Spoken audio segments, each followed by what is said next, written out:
Pues hola, ¿qué tal? Saludos a todos los invisibles nuevamente. Nos da mucho gusto que nos acompañen. Repetimos que todos están invitados, invitadas para participar, aportar.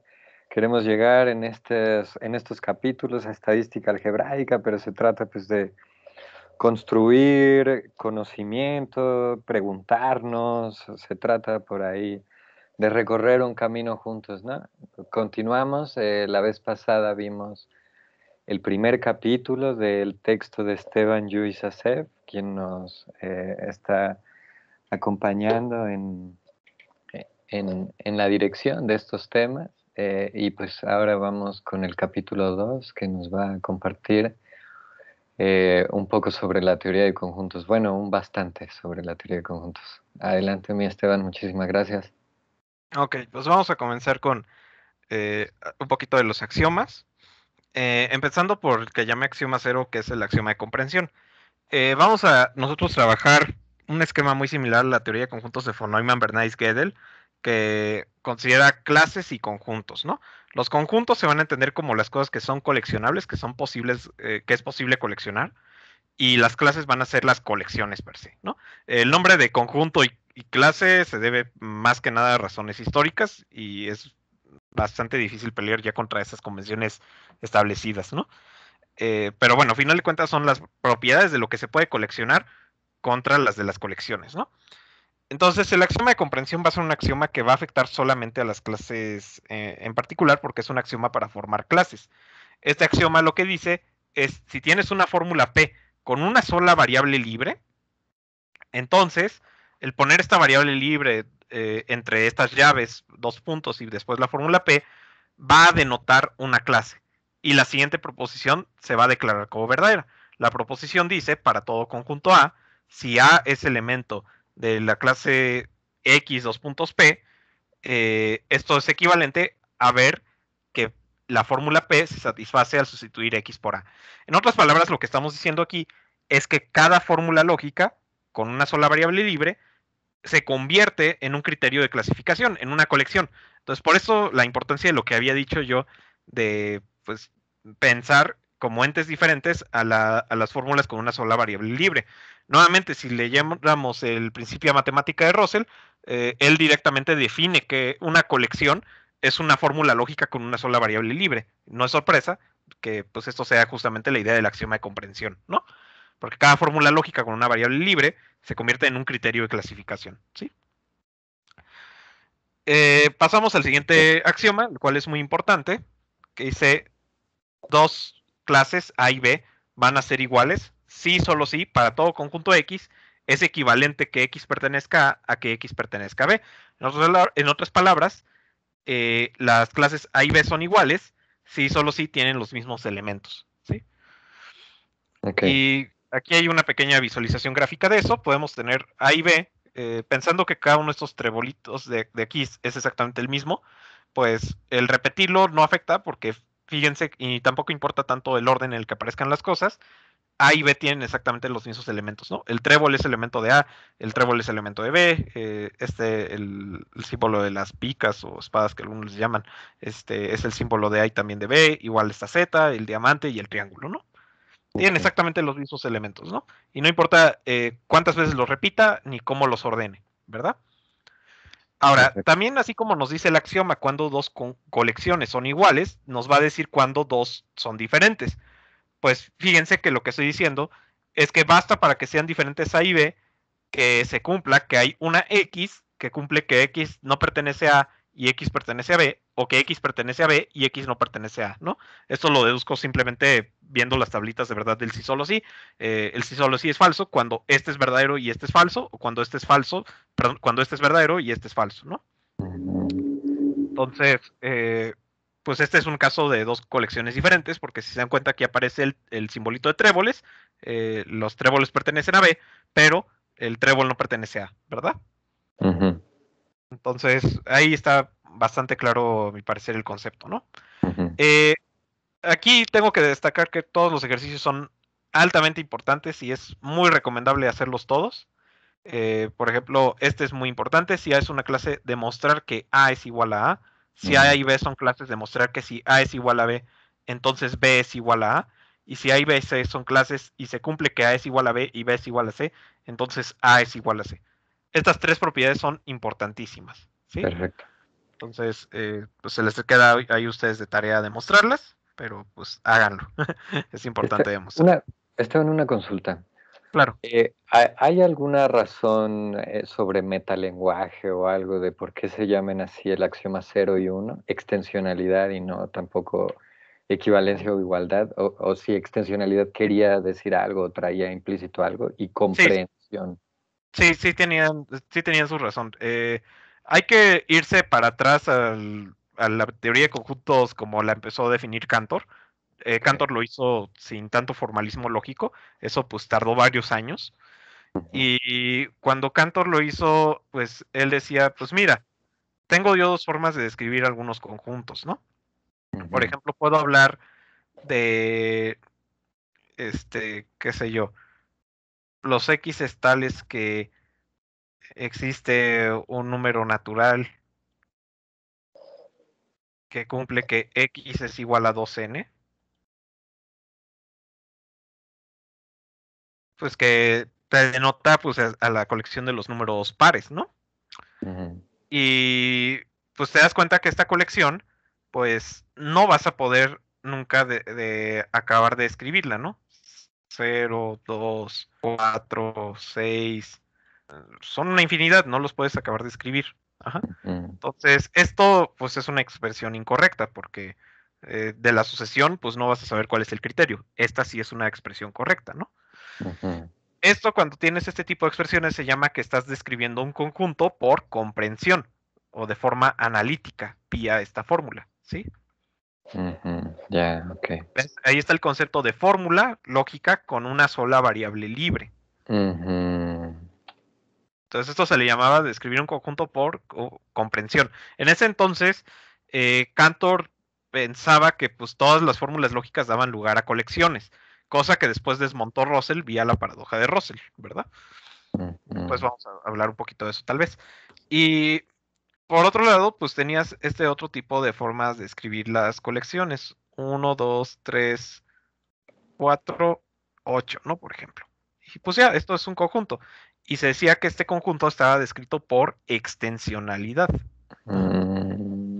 Ok.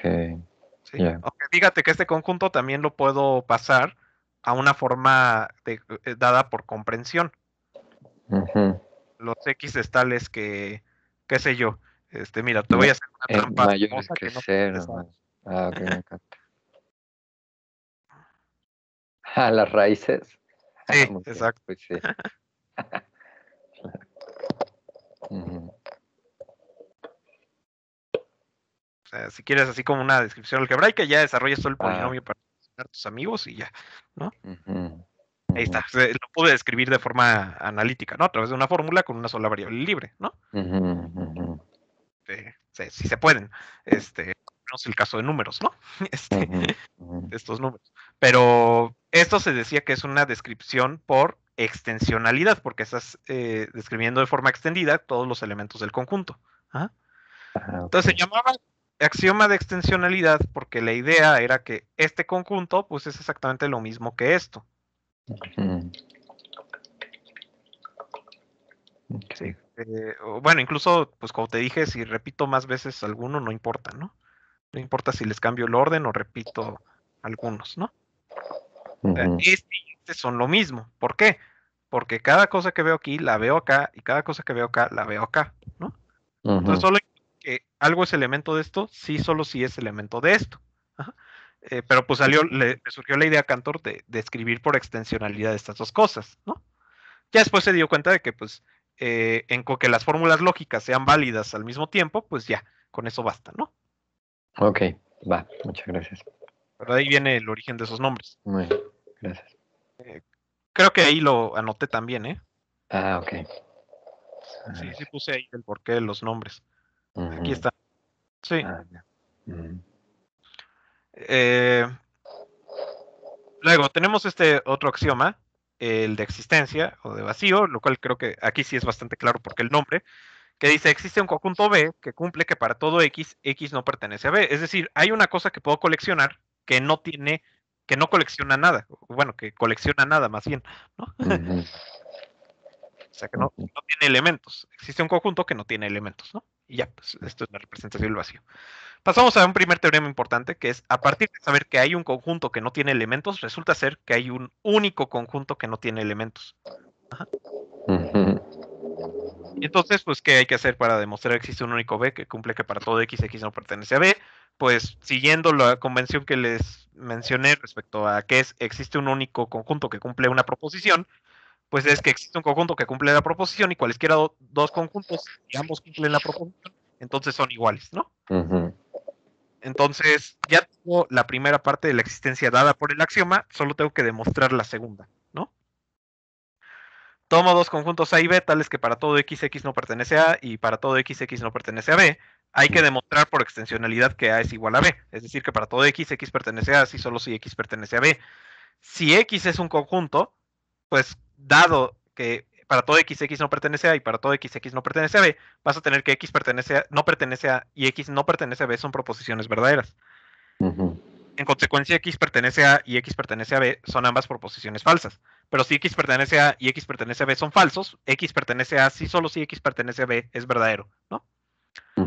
Dado que fijé a X como conjunto y obtuve que esta proposición es verdadera, puedo concluir que para todo X pertenece a si solo si X pertenece a B es una proposición verdadera. De acuerdo. Y dado que esto es verdadero, por el axioma de extensionalidad se sigue que A igual a B es verdadero, ¿no? Y entonces eso demuestra que toda esta implicación, todo este para todo es verdadero, ¿no?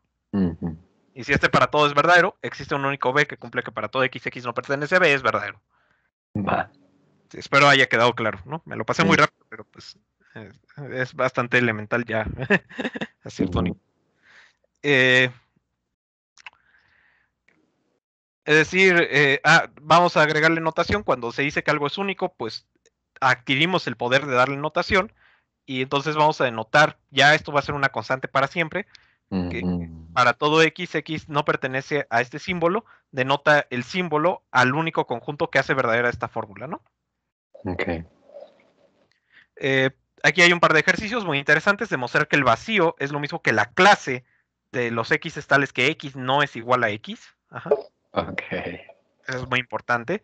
Y también les puse por aquí, demostrar que la colección de los X tales que X no pertenece a X no puede ser un conjunto. Ajá. ¿Por qué? Porque si fuera un conjunto, resulta ser que vas a tener que R sería elemento de R o y R no sería elemento de R, ¿no? Y si estas dos son falsas, pues llegas a una contradicción, ¿no?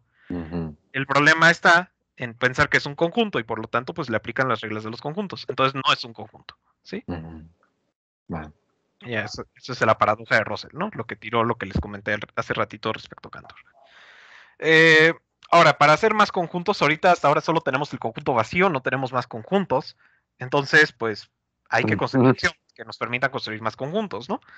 Y el siguiente es el axioma de par o emparejamiento, que dice, dados dos conjuntos A y B, existe un conjunto P, tal que para todo X es elemento de P, si solo si X es igual a A o X es igual a B. En otras palabras, si tomas dos conjuntos A y B, aquí como lo ves, aquí tienes el conjunto A y el conjunto B, puedes hacer un conjunto cuyos únicos elementos son A y B, ¿no? O puedes pensar una bolsa donde metiste cada una de estas dos bolsas, ¿no? Que adentro tienen sus propias cosas. Ajá. Ok. Con esto, pues ya llegamos a... bueno, antes de avanzar, pues hay que demostrar que el conjunto P que se define es único para poder ayudarnos a definir más notación. La demostración es bastante parecida a la del vacío.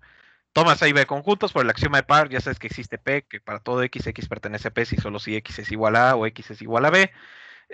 Hay que demostrar que para todo P y Q si se cumple que para todo X pertenece a P si solo si X es igual a A o X es igual a B. Y para todo X pertenece a Q si solo si X es igual a A o X es igual a B. Entonces P es igual a Q, ¿no? Tomas P y Q conjuntos que satisfacen estas dos fórmulas, ¿no? Y esta de acá, que me faltó un paréntesis, me acabo de dar cuenta.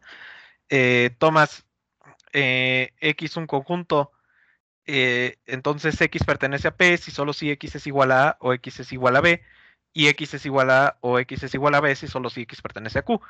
Haciendo tablas de verdad te vas a dar cuenta de que X pertenece a P si solo si X pertenece a Q, ¿sí? Y por lo tanto, para todo X pertenece a P, si solo si X pertenece a Q, eso por extensionalidad demuestra que P es igual a Q, ¿no? Entonces, demuestra el tema de la unicidad que estábamos preocupados por demostrar, ¿no? Ya, ok. Entonces también se llama, ¿es axioma de par o de emparejamiento? Sí, porque pues emparejas dos conjuntos de dos en dos, ¿no?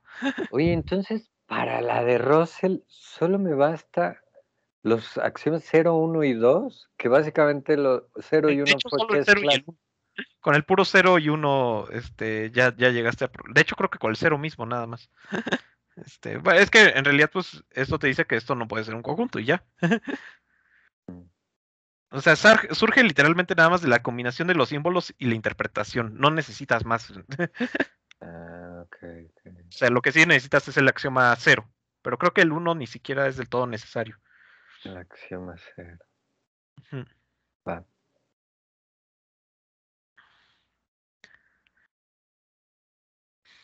Luego, bueno, ya sabiendo que el conjunto par es único, pues procedo a darle notación y pues simplemente hago esto, ¿no? Dos A y B conjuntos, defines el conjunto llavecita A, B, como aquel conjunto que es el único que satisface esta proposición, ¿verdad? Mm, Eh, con el axioma de par ya podemos hacer, de hecho, una infinidad de conjuntos, aunque no podamos demostrar que es un infinito, ni podamos definirlo todavía. mm, Puedes, tienes el vacío, puedes aplicarle el axioma de par a vacío y sacas el conjunto cuyo único elemento es el vacío. Ahora tienes ya dos conjuntos, ¿no? Y puedes demostrar que son diferentes. De hecho, es un buen ejercicio demostrar que el vacío no es lo mismo que el conjunto cuyo único elemento es el vacío, ¿no? Y ujú. entonces puedes con estos dos formar un par y tienes este nuevo conjunto y puedes demostrar que este nuevo conjunto es diferente de los dos anteriores. Y de hecho, Ujú. el vacío, elementos del vacío, obtienes un nuevo cuarto conjunto. Entonces ya tienes cuatro conjuntos. Y con estos cuatro conjuntos, aplicando el axioma de par, puedes ir construyendo más conjuntos. Ujú. Todos diferentes. ¿Sí? Eso es Órale. lo importante, ¿no? Ujú. Ahora, el problema es que con el axioma de par nunca vas a llegar a un conjunto cuyo número de elementos sea mayor a 2. Ajá, claro. Entonces hay que pasar a otro tipo de axioma, que es el axioma de unión. Ok. El axioma de unión, y este es muy importante, lo que dice es que dada una colección bueno, dado cualquier conjunto A, hay un conjunto U, tal que para todo X es elemento de U, si solo si hay un elemento de A, del cual X es elemento de ese elemento. En otras palabras, si tienes el conjunto A, así como aquí lo ves, tiene 6 elementos, aquí lo puse, y cada uno de esos 6 elementos, como es un conjunto, tiene elementos, puedes formar un conjunto que vamos a llamar después la unión de A, cuyos elementos son los elementos de los elementos de A. ¿Sí se ve? Ujú. Aquí tienes a los elementos de A son 6, pero los elementos de los elementos de A ya no son 6, ¿verdad? Ujú.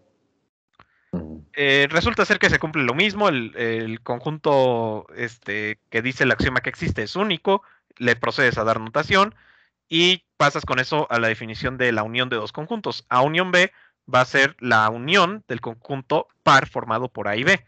Ajá. Va. Entonces, te puedes dar cuenta con esto que ya puedes hacer muchos más conjuntos. Para Ujú. empezar, tan solo con la definición de unión, ya puedo hacerte una infinidad de conjuntos que cambian en tamaño. De hecho, pues dando la idea de la construcción de los números naturales de von Neumann, que más adelante vamos a ver. Por ejemplo, el 0 lo puedo anotar por el vacío, el 1 que sea 0 unión el conjunto que tiene con elemento el 0, después hacer 1 unión el conjunto que tiene con elemento el 1. Hasta aquí no hay nada raro, todos estos siguen siendo conjuntos posibles por el axioma de par. Pero cuando agarro el conjunto 2 y lo uno con el conjunto que tiene con elemento al 2, dado que son conjuntos diferentes, obtengo un conjunto que ya no sale con el par. ¿Sí? Ujú. Entonces, esta construcción es muy, muy importante. Cabe destacar que estamos agregando aquí en la notación una convención que es que cuando tengamos el conjunto A0, A1, A2, puntitos AN, estamos denotando el conjunto y los X es tales que X es igual a 0, o X igual a 1, o X igual a 2, etcétera, o X igual a N, porque estamos en realidad usando puros conjuntos descritos por comprensión. Ajá. Ujú. Ok. Lo hacemos así como si hiciéramos extensionalidad, ¿verdad? Ujú. Hay Hay algunas preguntas interesantes aquí, como cómo defines el número 10, demostrar que los conjuntos 0, 1, 2, 3, 4 y 5 que aquí definí son todos diferentes por pares. Ajá. Entonces, haz la combinatoria de cuántos tienes que demostrar. Combinaciones de 5 en 2 son 5 por 4, 20 sobre 2. Tienes que hacer 10 demostraciones ahí de que parejas de conjuntos no son iguales. Es bastante para divertirse, ¿no? Y otra cosa interesante es que pues hay otra forma de encapsular el conjunto el concepto de número, que es nada más agarrando el vacío y irlo anidando, ¿no? Y también definir esa construcción, pero no tan exitosa con la de von Neumann, como veremos más adelante. Okay. Ok, esto nos lleva pues a más axiomas.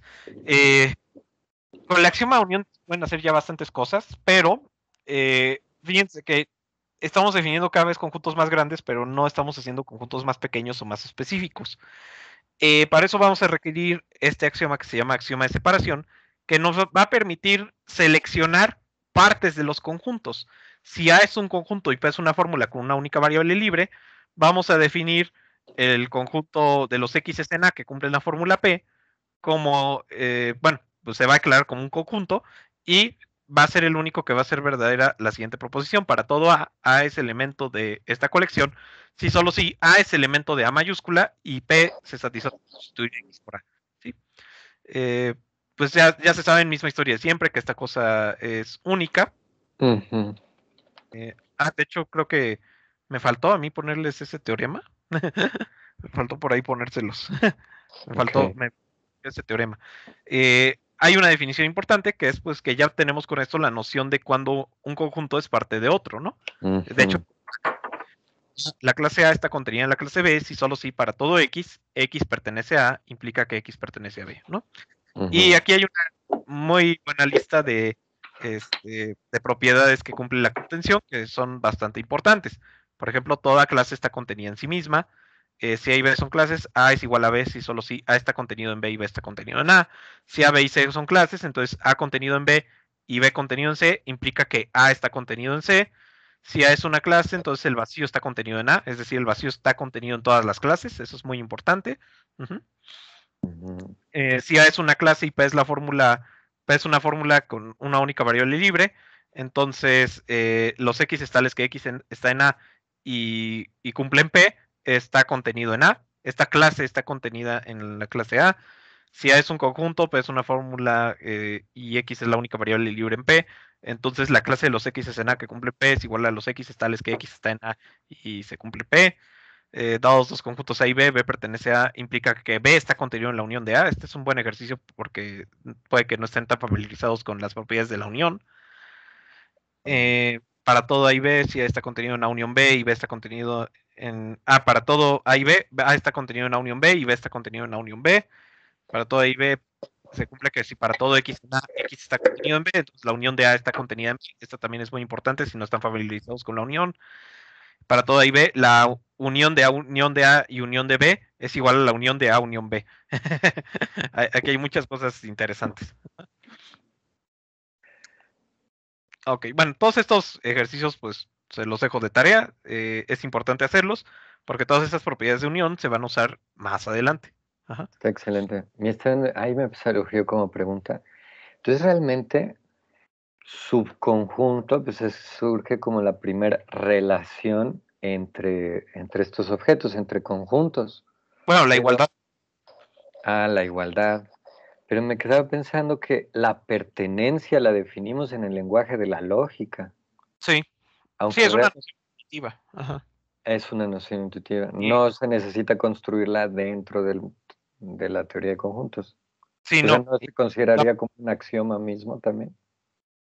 Sí, o sea, es parte o sea, la pertenencia, lo que pasa es que no hay ninguna, todos los axiomas, si te das cuenta, son sobre pertenencia. Ajá. Estás describiendo que cumple la pertenencia, ¿no?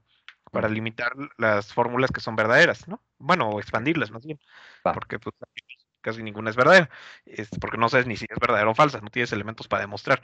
Y el asunto es que, pues, tanto la pertenencia como la igualdad se definen de manera primitiva En la igualdad podrías decirme que tal vez podría haberla definida vía el axioma de extensionalidad, pero hay una propiedad de la igualdad que no se deduce del axioma de extensionalidad, que es el principio de sustitución. Ajá. Ok. Y justamente como se usa el principio de sustitución, aunque hasta ahora no lo hemos usado, Ujú, destaco que no hemos usado el principio de sustitución hasta ahora. ujú, Eso es lo más interesante, ve todo lo lejos que estamos en teoría de conjuntos sin usarlo. ujú. Va a haber un momento en el que lo vamos a tener que usar, y de hecho, pues es fundamental en toda la matemática. Ajá. Por eso no Órale. lo puedo definir. Ok. Sí, hasta ahorita no lo hemos usado. Ujú. Va. Eh, Se define la intersección como la colección de todos los x tales que para todo en A, x pertenece a A. O sea, si A es un conjunto, sus elementos son conjuntos y los elementos de sus elementos, pues me pregunto qué pasa con ellos, ¿no? Pues la intersección de A son todos los elementos que están en todos los elementos de A. ¿Sí? Eso es Va, la intersección. claro. Sí, queda claro. Y Eh, puede existir a partir de justo esto que sería el axioma de separación. Es, Exactamente, sí, existe esto gracias justo al axioma de separación y de hecho viene un teoremita interesante por ahí. Eh, Voy a de una vez aprovechar a darle notación a algunas clases muy importantes, en particular la clase de todos los conjuntos, que es la de los x tales que x es igual a x, la voy a denotar de esta forma, ¿no? Con esta omega invertida, ¿sí? ujú, Y tengo ya este teorema, para todo conjunto A, si A es no vacío, fíjense lo importante de esto, si A no es vacío, entonces la intersección de A es elemento de la clase de todos los conjuntos, es decir, es un conjunto, ¿sí? va. Pasamos a ver la demostración, sea un conjunto, si A es vacío, entonces la implicación es verdadera trivialmente, ¿verdad? Porque si esto es falso, la implicación es verdadera, ¿verdad? Va. Si A no es igual al vacío, entonces existe un conjunto A tal que A pertenece a A, ¿verdad?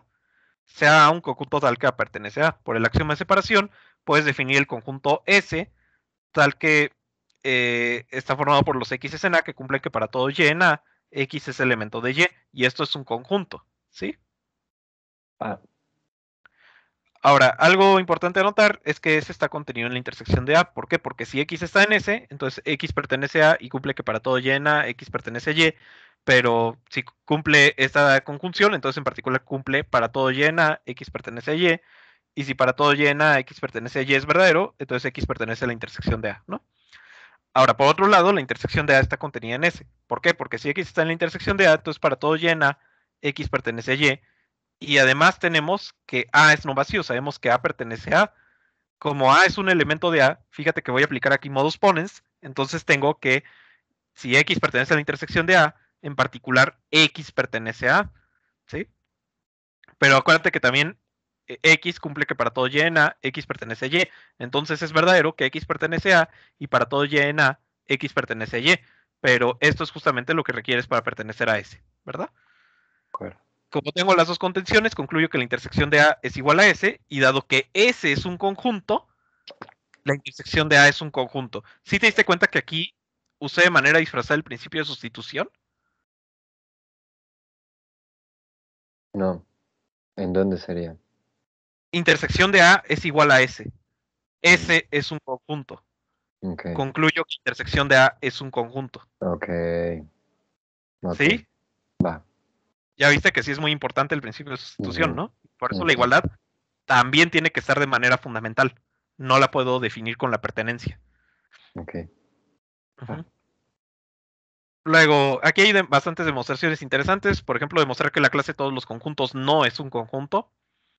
Demostrar que la intersección del vacío no es un conjunto. De hecho, es porque va a ser igual a la clase de todos los conjuntos. Eh, y bueno, todas las propiedades de la intersección, ¿no? Que ya ni se las leo, pero pues háganlas de tarea también. Son muy importantes. ¿Sí? Ujú. En particular, puede resultarles un tanto contraintuitiva. Hay por ahí una de la intersección. No la encuentro. No, no sé, o no la puse aquí. Hay una muy importante que habla de la intersección de dos intersecciones. Resulta ser que la intersección de dos intersecciones se convierte no en la intersección de las dos familias, sino en la Ok. intersección de la unión de las dos familias. Ok. De hecho, aquí lo ven un poquito con esta. Bueno, es algo similar, con que la unión se distribuye con las intersecciones, pero ah, no la veo. Creo que no la puse porque no se usa mucho. Bueno, es otra que pude haber puesto. Finalmente, pues voy a pasar a acabar de definir pues otras operaciones de conjuntos, como el complemento, que pues es muy fácil, son los x tales que x no pertenece a. La intersección entre dos clases ya sabemos cómo se define, la unión también. A menos B se va a referir a los X en A que cumplen que X no está en B. Y la diferencia simétrica, ¿no? Que es A menos B unión B menos A. ¿Sí? Todo esto lo pude representar también con ayuda de los diagramas de Euler. Pues son de menor, son bastante útiles. En general, creo que ya les había mencionado yo en algún momento en otras sesiones que pues se pueden hacer diagramas de Van Euler para más de 3 conjuntos, pero ya no van a quedar simétricos, y se pueden investigar, son los diagramas de, este, ay, por aquí le había puesto el nombre de qué diagramas son. Bueno, al final lo puse. Hay bastantes propiedades que también son importantes de mostrar con todo esto. Más tarea. Ujú. Baja. Y les tengo, por ejemplo, aquí una demostración interesante, que es la de la asociatividad de la diferencia simétrica. Ajá. A diferencia simétrica B, diferencia simétrica C, es lo mismo que A diferencia simétrica B diferencia simétrica C, ¿no? Es decir, que es asociativo esto, cosa como los conjuntos, ¿no? Se puede dar una descripción gráfica del resultado, viendo pues el diagramita ABC, ¿no? ¿Qué pasa si haces A diferencia simétrica B? Pues es esto es B diferencia simétrica C. ¿Y qué pasa cuando haces A diferencia simétrica B, diferencia simétrica C? Entonces tomas todas las cosas de A diferencia simétrica B menos C, que te da estos dos trapecios, ¿no? Y si tomas C y le quitas la A diferencia simétrica B, solo le quitaste estos dos triángulos. Entonces te queda este triángulo y este trapecio, ¿no? Y por otro lado, cuando haces B diferencia simétrica C y haces la diferencia simétrica con A, al quitarle a A todo lo que está en verde, obtienes este trapecio y este triángulo, y al quitarle a esto en verde lo que está en A, obtienes estos dos trapecios, ¿verdad? Sí. Entonces, Correcto. de aquí se ve más o menos cómo está la expresión para qué es realmente A diferencia simétrica, B diferencia simétrica C, pues es en realidad agarrar cada uno de estos trapecios y este triángulo. Entonces el triángulo es muy fácil porque se corresponde, si vamos acá al diagrama, con A intersección B intersección C. Y cada uno de esos trapecios se describe como A intersección B complemento intersección C complemento, A complemento intersección B intersección C complemento y A complemento intersección B complemento intersección C. Ajá. Entonces así podemos describir toda esta figura como esta A tilde unión B tilde unión C tilde unión A intersección B intersección C, ¿verdad? Y de haber visto nada más esta figura, pues ya podemos pasar a hacer las cuentas y nos va a salir justamente eso. A diferencia simétrica B, diferencia simétrica C, es igual a intersección B complemento, unión A complemento, intersección B, justamente porque esto es A menos B, unión B menos A, ¿verdad?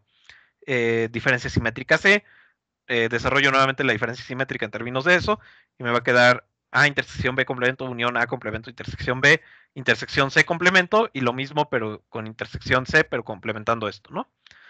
Aplico esencialmente puras leyes de Morgan a esto, me va a quedar por aquí con la distributividad A intersección B complemento, intersección C complemento, que da A tilde, A complemento, intersección B, intersección C complemento, me va a dar B tilde, me queda aquí la unión, aquí con las leyes de De Morgan obtengo A complemento unión B, intersección A unión B complemento, y tengo que intersectar todo eso con C, y bueno, esencialmente pues no me queda de otra más que desarrollarlo. Esto es A complemento, intersección A unión B complemento, estoy distribuyendo esta unión con esta intersección, unión B intersección A unión B complemento, se desarrolla eso y se simplifica a complemento intersección B complemento, y por el otro lado B intersección A, ¿verdad? Porque B intersección B complemento me va a dar vacío, y intersecto C con cada uno de estos dos, y obtengo C tilde y A intersección B intersección C, ¿no? Entonces obtuve ya una expresión bonita para A diferencia simétrica B diferencia simétrica C, con esta unión que había prometido, ¿no?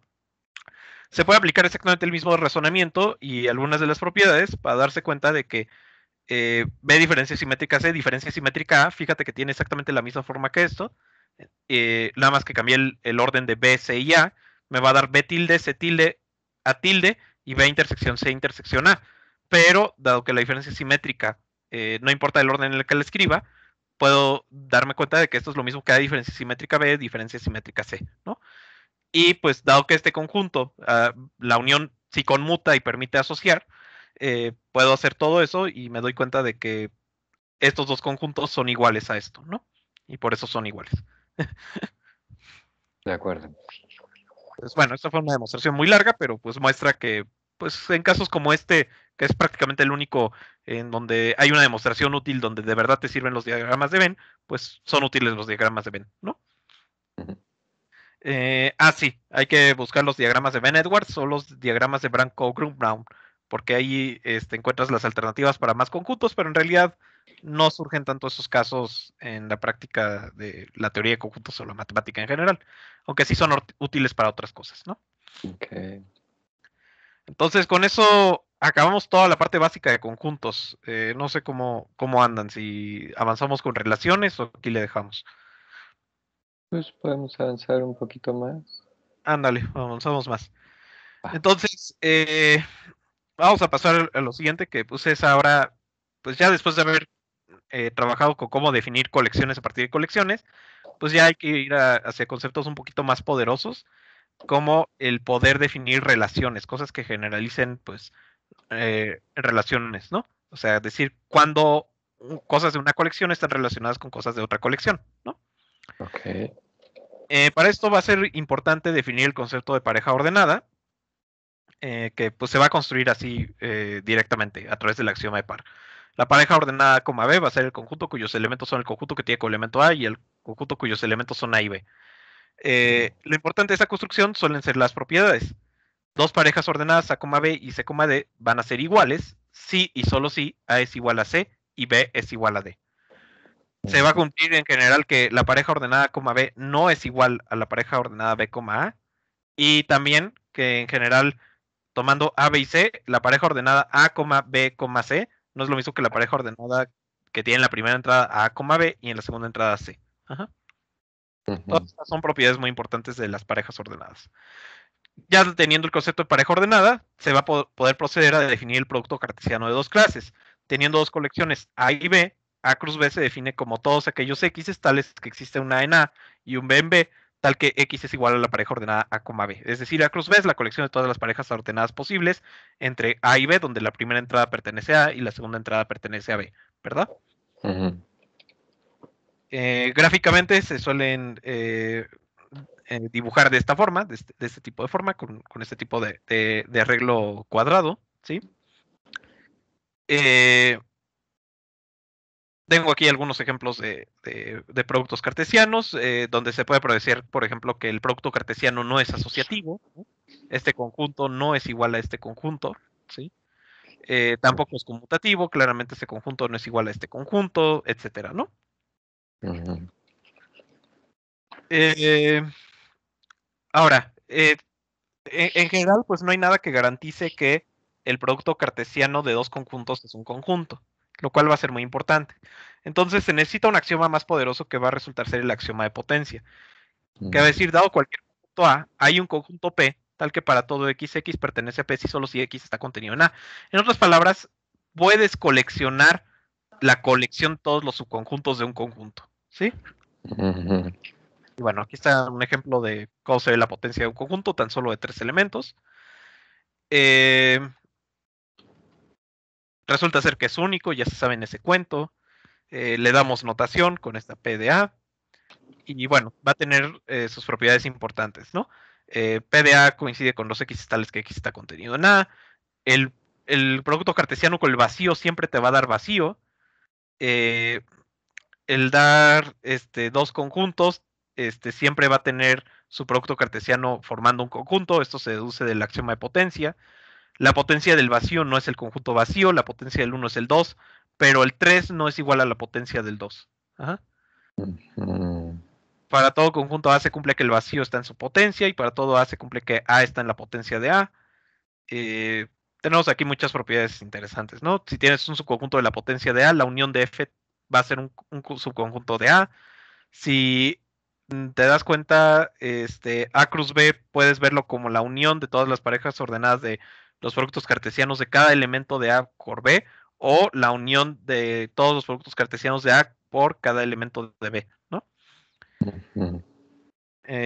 Tiene sus comportamientos particulares del producto cartesiano con la intersección y la unión. Todo esto es muy importante, ¿sí? Ok. Damos un poquito de, bueno, damos la definición de relación. Una relación es simplemente un subconjunto del producto cartesiano, porque pues justamente lo que es relacionar cosas es seleccionar las parejas ordenadas de cosas que están relacionadas, ¿no? Y aquellas que no están relacionadas, pues dejarlas fuera de esta colección.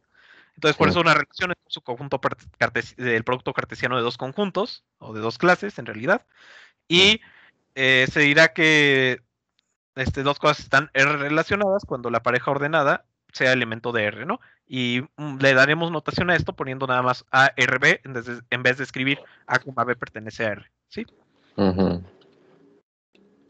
Hay una segunda forma de ver al producto cartesiano, que es a través de este diagrama. Colocas a y B y pones todas las flechas posibles de A a B, y cuando escribes la relación solo seleccionas aquellas flechas de las cosas que están relacionadas, ¿sí? Es otra forma de escribirlo que también será muy útil. Va. Ok, avanzando, pues algunas relaciones importantes que nos vamos a encontrar va a ser, por ejemplo, la relación identidad de una clase o de un conjunto. La identidad de A, pues van a ser todas las parejas ordenadas X, Y, donde X es igual a Y. Más o menos así se ve una relación identidad en alguna de estas dos formas, ¿no?